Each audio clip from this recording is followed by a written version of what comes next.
नमस्कार दोस्तों। आपका एक बार फिर स्वागत है मेरे यूट्यूब चैनल फसाने अजायब में। आइए सुनते हैं रविन्द्रनाथ टैगोर द्वारा रचित सुप्रसिद्ध बंगला रचना चोखेर वाली का हिंदी भावानुवाद। आग की किरकिरी, मेरी यानी डॉक्टर वंदना की आवाज में। लेकिन उससे पहले प्लीज चैनल को सब्सक्राइब, लाइक और शेयर जरूर करें। Thank you. आशा को एक साथी की बड़ी जरूरत थी। प्यार का त्योहार भी महज दो आदमियों से नहीं मनता। मीठी बातों की मिठाई बांटने के लिए गैरों की भी जरूरत पड़ती है। भूखी प्यासी विनोदनी भी नई बहू से प्रेम के इतिहास को शराबी की दहकती हुई सुरा के समान कान फैलाकर पीने लगी। सूनी दोपहरी में माँ जब सो रही होती, घर के नौकर जाकर निचले तल्ले के आरामगाह में छिप जाते। बिहारी की ताकीद से महेंद्र कुछ देर के लिए कॉलेज गया होता और धूप से तपी नीलिमा के एक छोर से चील की तीखी आवाज बहुत धीमी सुनाई देती तो कमरे के फर्श पर अपने बालों को तकिए पर बिखेर आशा लेट जाती और पेट के नीचे तकिया रखकर पट पड़ी विरोधनी गुनगुन स्वर से कही जाने वाली उसकी कहानी में तन्मय हो जाती। आशा की कनपटी लाल उठती, सांस जोर जोर से चलने लगती। विनोदनी खोद खोद कर पूछती और छोटी से छोटी बात भी निकाल लेती। एक ही बात कई बार सुनती, घटना खत्म हो जाती तो कल्पना करती, कहती अच्छा बहन, कहीं ऐसा होता तो क्या होता, और ये होता तो तुम क्या करती। इन अनहोनी कल्पनाओं की राह में सुख की बातों को खींचकर दूर तक ले जाना आशा को भी अच्छा लगता। विनोदनी कहती अच्छा भाई, आपकी किरकिरी, तुमसे कहीं बिहारी बाबू का ब्याह हुआ होता तो। आशा कहती राम राम राम, ऐसा ना कहो, बड़ी शर्म आती है मुझे। हाँ, तुम्हारे साथ होता तो। चर्चा तो तुमसे भी होने की चली थी। विनोदनी कहती मुझे तो जाने कितनों की कितनी ही बातें चली। ना हुआ ठीक ही हुआ, मैं जैसी हूँ ठीक हूँ। आशा प्रतिवाद करती वो भला ये कैसे कबूल कर ले कि विनोदनी की अवस्था उससे अच्छी है। उसने कहा जरा ये सोच कर तो देखो, अगर मेरे पति से तुम्हारा ब्याह हो जाता, होते होते ही तो रह गया था ना। होते होते ही रह गया, क्यों नहीं हुआ। आशा का यह बिस्तर, यह पलंग, सभी तो उसी का इंतजार कर रहे थे। उस सजे सजाए शयन कक्ष को विनोदनी देखती और इस बात को किसी भी तरह न भुला पाती। इस घर की वह महज एक मेहमान है। आज उसे जगह मिली है, कल छोड़कर जाना होगा। तीसरे पहर विनोदनी खुद अपनी अनूठी कुशलता से आजस्सा का जोड़ा बांध देती, जतन से उसका श्रृंगार करके उसे पति के पास भेजा करती। इस तरह पर खामा देर कर देना चाहती थी। नाराज होकर महेंद्र कहता तुम्हारी यह सहेली तो टस से मस नहीं होना चाहती, घर कब जाएगी। उतावली होकर आशा कहती ना ना, मेरी आंख की किरकिरी पर तुम नाराज मत हो। तुम्हें पता नहीं तुम्हारी चर्चा उसे कितनी अच्छी लगती है, किस जतन से वो सजा सवार कर मुझे तुम्हारे पास भेजा करती है। राजलक्ष्मी आशा को कुछ करने धरने न देती। विनोदनी ने उसकी तरफदारी की और उससे काम में जुटाया। विनोदनी को आलस जरा भी नहीं था, दिन भर एक सी काम में लगी रहती। आशा को वो छुट्टी नहीं देना चाहती।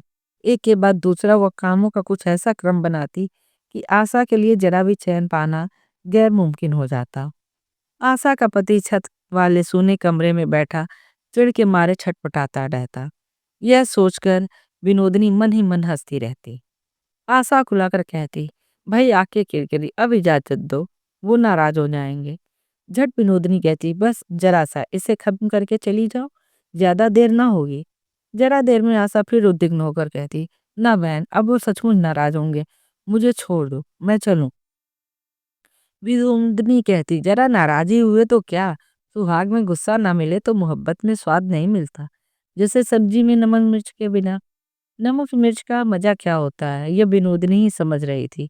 न थी सिर्फ उसके पास सब्जी, उसकी नस नस में मानो आग लगती। वो जिधर भी नजर डालती उसकी आंखें चिंगारियां उगलती। ऐसी आराम की गृहस्थी, ऐसे सुहाग के स्वामी, इस घर को तो मैं राजा की रियासत और इस स्वामी को अपने चरणों का दास बनाकर रखती।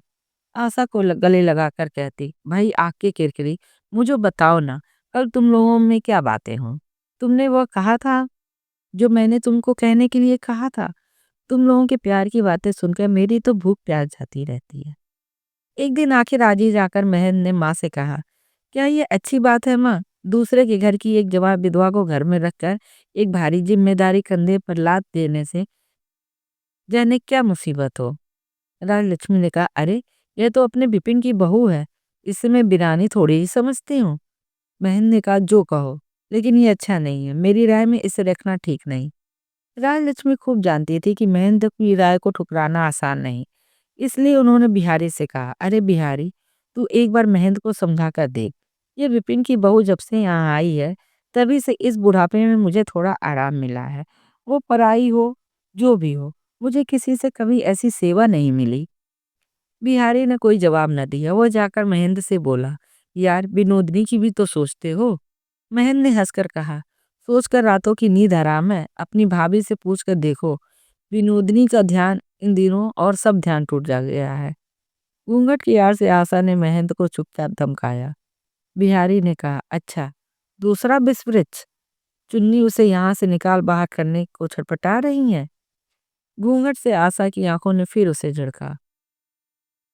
बिहारी ने कहा, निकाल ही बाहर करो तो लौट आने में कितनी देर लगती है। अरे विधवा का विवाह रचा दो, बिस के दांत एक बार दिग्गी टूट जाएंगे। महेंद्र बोला, विवाह तो कुंद भी कर दिया गया था। बिहारी ने कहा, इस उपमा को अभी छोड़ो। विनोदनी की बात कभी कभी मैं सोचा करता हूँ। तुम्हारे यहाँ तो जिंदगी भर यह रह नहीं सकती, और इसके यहाँ का जंगल किसी के लिए भी बनवास है। विनोदनी आज तक महेंद्र के सामने नहीं गई थी, पर बिहारी ने उसे देखा है। उसने सिर्फ इतना समझा कि यह स्त्री जंगल में छोड़ने लायक नहीं है, लेकिन शिखा घर के दिए में एक तरह से जलती है और दूसरी तरह वो घर को आग भी लगा देती है। महेंद्र के मन में यह शंका थी। महेंद्र ने इस बात पर बिहारी की खूब खिल्ली उड़ाई। बिहारी ने भी इसका जवाब दिया, लेकिन उसके मन ने समझा था कि यह स्त्री खिलवाड़ करने की नहीं, उसकी उपेक्षा भी नहीं की जा सकती। राजलक्ष्मी ने विनोदनी को सावधान कर दिया। कहा, देखना बेटी, बहू से इतनी मिठास ना रखना। तुम गांव घर में गृहस्थ के यहाँ रही हो, आजकल के चाल चलन को नहीं जानती। बुद्धिमती हो, समझ बूझ कर चलना। इसके बाद विनोदिनी ने आशा को दूर ही दूर रखा। भाई, मैं कौन होती हूँ? मेरी जैसी स्त्री अगर आप अपनी इज्जत बचाकर चलना नहीं चाहते, तो कब क्या हो जाएगा कौन कह सकता है। आशा निहोरे बिनती करती, गिड़गिड़ाती, रोती पीटती, लेकिन विनोदिनी एकदम अडिग बनी रही। आशा बातों से आखंड भर देती, मगर विनोदिनी ने तरजीह न दी। इधर महेंद्र के बाजू शिथिल हो गए। जो अनियमितता, उच्छृंखलता पहले उसे कौतुक सी लगती थी, वही अब धीरे धीरे उसे दुखाने लगी। आशा की सांसारिक अपटुता से वो खींच उठ जाता, लेकिन जबान खोलकर कहता नहीं। प्यार की जलती हुई सेज पर आंख खोलकर धीरे धीरे घर गृहस्थी के कामों, लिखाई पढ़ाई में ध्यान देकर महेंद्र ने करवट बदली। अपनी चिकित्सा संबंधी किताबों का उसने जाने कहाँ कहाँ से उद्धार किया और अपने कोट पतलून को धूप दिखाने की चेष्टा की। विनोदनी जब बिल्कुल ही पकड़ में ना आई तो आशा को एक तरकीब सूझी। बोली, भाई आग की किरकिरी, तुम मेरे पति के सामने क्यों नहीं आती? भागती क्यों फिरती हो? विनोदनी ने बड़े संक्षेप में लेकिन तेज स्वर में कहा, छी। आशा बोली, क्यों? माँ से मुझे पता चला कि तुम हम लोगों को की कोई गैर नहीं हो। गंभीर होकर विनोदनी ने कहा, संसार में अपना पराया कोई नहीं होता। जो अपना मानता है वही अपना है, और जो पराया समझता है वो अपना होते हुए भी पराया है। आशा ने देखा यह बात तो लाजवाब है।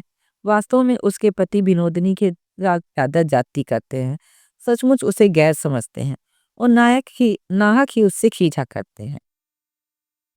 उस दिन सांझ को आशा ने बड़े नाजो अंदाज से पति के सामने चर्चा छेड़ी। तुम्हें मेरी आंख की किरकिरी से परिचय करना पड़ेगा। महेंद्र हंसकर बोला, तुम्हारे साहस की तो मैं बलिहारी हूँ। आशा ने पूछा, क्यों? इसमें डर किस बात का? महेंद्र ने कहा, अपनी सखी की जिस गजब की खूबसूरती का जिक्र किया करती हो, वह तो खतरे से खाली नहीं। आशा ने कहा, खैर वह तो मैं देख लूंगी। तुम मुझसे बोलोगे या नहीं, इतना बता दो। विनोदनी को देखने का कौतूहल महेंद्र को भी था, फिर भी यह आग्रह उसे ठीक नहीं लग रहा था। हृदय के नाते के बारे में महेंद्र के उचित अनुचित का आदर्श औरों की अपेक्षा कुछ कड़ा था। इससे पहले वह विवाह की बात नहीं सुनना चाहता था, इसलिए कि कहीं मां के अधिकार पर आँच ना आए। और अब आशा के संबंध की रक्षा वह इस तरह से करना चाहता था कि किसी पराई औरत के लिए मन में जरा सा भी कौतूहल न पैदा हो। प्यार के मामले में वो बड़ा वैसा सा है, लेकिन पक्का। इस बात का उसे मन ही मन नाज भी था। यहाँ तक कि वो चूंकि बिहारी को अपना दोस्त कहता, इसलिए दूसरे किसी को भी वो मित्र नहीं मानना चाहता था। कोई उसकी ओर खींच कर आता भी है तो वो जबरदस्ती उसकी ओर से लापरवाही दिखाता और बिहारी के सामने उस बेचारे का मजाक उड़ाते हुए उसकी उदासी जाहिर करता। बिहारी कहीं ऐतराज करता तो महन कहता, ये तुमसे हो सकता है, कहीं भी जाते हो तुम्हें मित्रों की कमी नहीं रहती, मगर मैं हर किसी को मित्र नहीं मान सकता। ऐसे महेंद्र का मन जब इधर एक अपरिचिता की ओर कौतूहल और व्यग्रता से बरबस खिंच जाया करता, तो अपने आदर्श के आगे वह नीचा हो जाता। सो वह विनोदनी को घर से हटाने के लिए अपनी माँ को तंग करने लगा। आशा द्वारा अधिक आग्रह किए जाने पर महन ने कहा, रहने भी दो चुन्नी, तुम्हारी किरकिरी से गपशप की फुर्सत कहाँ है अपने पास। पढ़ने के वक्त किताबों से नाता और फुर्सत की घड़ियों के लिए तुम हो इस बीच। दोनों के बीच में विनोदनी के लिए सुई और की नोक भर भी जगह छोड़ने को महेंद्र तैयार नहीं था। यह बात उसके गर्व का विषय बन बैठी। उसका वह गर्व आशा से सहा नहीं जाता। पर आज उसने हार कबूल कर ली। कहा, खैर, मेरी ही खातिर तुम मेरी किरकिरी से बोलो। आशा के आगे अपने प्रेम की दृढ़ता और श्रेष्ठता प्रमाणित करके अंत में बड़ी कृपा करके वो विनोदनी से बात करने को राजी हुआ। दूसरे दिन सुबह आशा गई और सोई हुई विनोदनी से लिपट गई। विनोदनी बोली, यह कैसा गजब, चकोरी या चांद को छोड़कर मेघ के दरबार में आई है। आशा ने कहा, तुम लोगों की यह कविता मेरी समझ में तो आती नहीं। फिर गोबर में नाहक घी क्या डालना। जो इन बातों का जवाब दे सकता है चलकर एक बार उसी को सुनाओ। विनोदिनी ने पूछा, आखिर वह रसिक है कौन। आशा ने कहा, तुम्हारे देवर, मेरे पति। मजाक नहीं, तुमसे बात करने के लिए वो मुझे परेशान कर रहे हैं। विनोदिनी अपने मन में बोली, बीवी के हुक्म से मेरी बुलाहट हुई है और मैं सिर पर पाँव रखकर भागी जाऊं, ऐसी समझा है मुझे। विनोदिनी किसी भी तरह तैयार न हुई तो आशा पति के सामने बड़ी लज्जित हुई। मन ही मन महेंद्र इस पर भी बड़ा नाराज हुआ। मेरे सामने आने में ऐतराज, मुझे दूसरे मामूली लोगों सा समझती हैं। कोई और होता तो जाने कब कितने बहानों से विनोदनी से मिलता बोलता चालता, लेकिन महेंद्र ने इसकी कभी कोशिश तक नहीं की। इसी से विनोदनी को क्या मेरा परिचय नहीं मिला। वह एक बार भली प्रकार जान लेती तो समझ जाती कि मुझसे और दूसरे किसी पुरुष में क्या फर्क है। 2 दिन पहले विनोदनी भी कुड़न से बोली थी, इतने दिनों से मैं इस घर में हूँ और महेंद्र एक बार भी मुझे देखने की कोशिश भी नहीं करता। बुआ के कमरे में होती हूँ तब भी वो किसी बहाने अपनी माँ के पास नहीं आता। ऐसी लापरवाही किस बात की। मैं कोई जड़ पदार्थ हूँ। क्या मैं आदमी नहीं, स्त्री नहीं। कहीं वह मुझे जान पाता तो पता चलता कि उसकी प्यारी चुन्नी और मुझ में क्या फर्क है। आशा ने तरकीब सुझाई, तुम कॉलेज गए हो यह कहकर मैं उसे अपने कमरे में ले आऊंगी और फिर अचानक बाहर से तुम आ जाना। बस कोई और बस न चलेगा। महन ने पूछा, आखिर किस गुनाह के लिए उसे इतनी बड़ी सजा दी गई। आशा बोली, मुझे गुस्सा आ गया है। तुमसे मुलाकात करने में भी आपत्ति। उसकी अकड़ तोड़कर ही रहूंगी।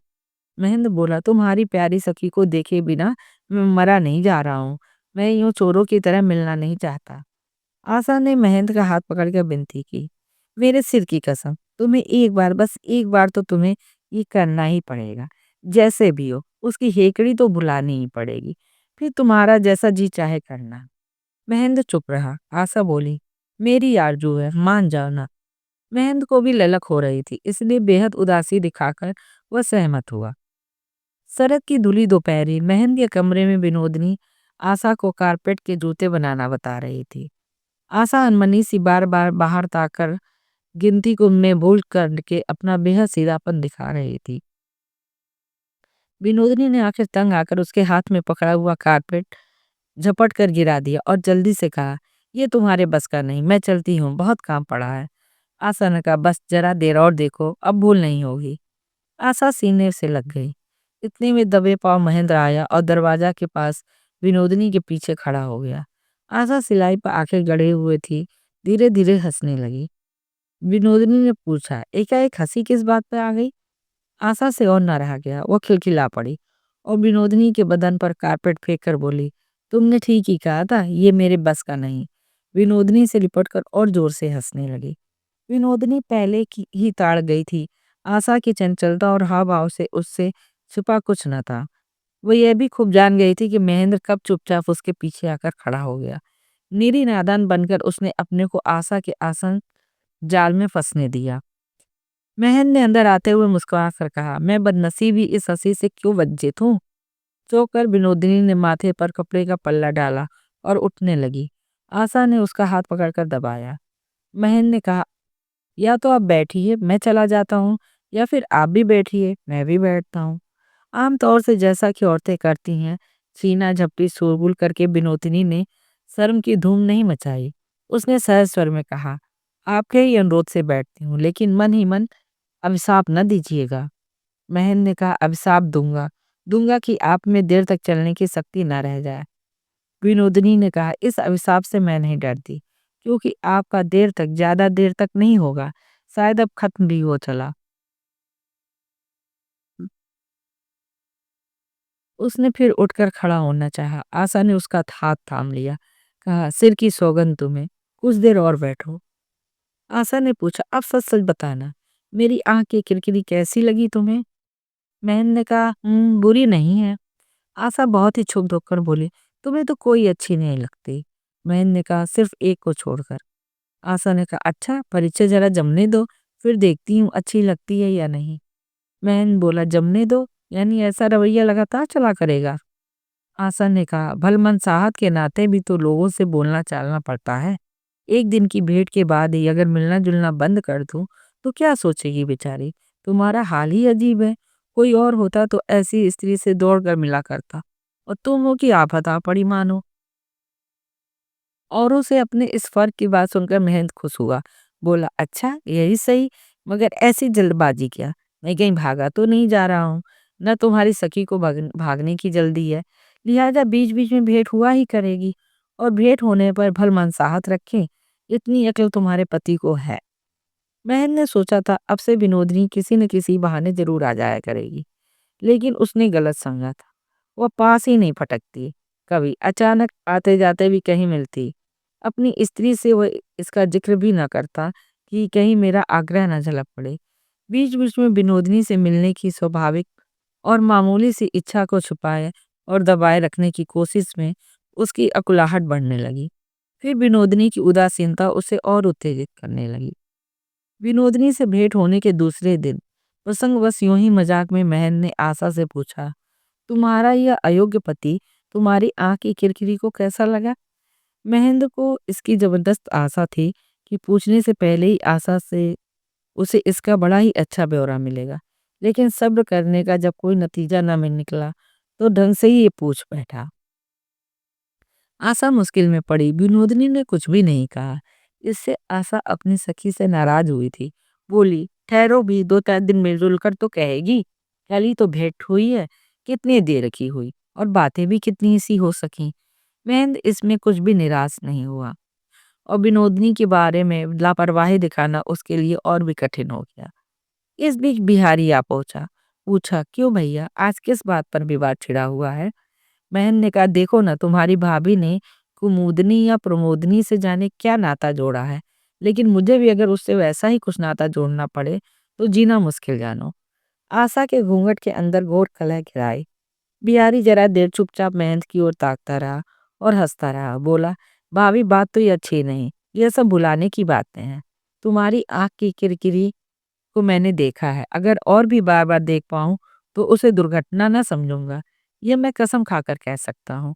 इतने पर भी महेंद्र जब कबूल नहीं करना चाहते तो दाल में कुछ काला है। महेंद्र और बिहारी में बहुत गेद है। आशा को इसका एक और सबूत मिला। अचानक महेंद्र को फोटोग्राफी का शौक हो आया। पहले भी एक बार उसने सीखना शुरू करके छोड़ दिया था। उसने फिर से कैमरे की मरम्मत की और तस्वीरें लेना शुरू कर दिया।